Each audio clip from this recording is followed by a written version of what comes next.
ضيوفنا الكرام مواطني سكان الخرطوم في ولاية الجزيرة، الطلبات الغريبة دي شنو يا اخوان؟ واحد يجي يطلب لك ويقول لك يا اخي ما عندكم محل هنا بتاع بيتزا؟ دارين لنا بيتزا بالهوت دوغ، دارين لنا بيتزا باللحمة المفرومة، دارين لنا جبنة بتاعت موزاريلا. يا شيخنا انت في الجزيرة، الكلام ده ما عندنا لو في الجزيرة. ها، في الجزيرة الكلام ده ما في. يعني احنا في الجزيرة عندنا هنا بني كربو والرجال انكربو واتعكر، تضرب واتعكر. نحن الثلاثة وجبات عصيدة كسرة، ولو أكرمناك ولو أكرمناك بنعمل لك قراصة. فهمت كلامي؟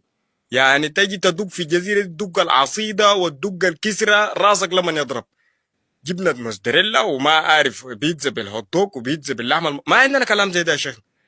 نحن هنا ناس الجزيرة بني كربو والرجال إن كربو واتأكر يخلي الراجل ذكر. تضرب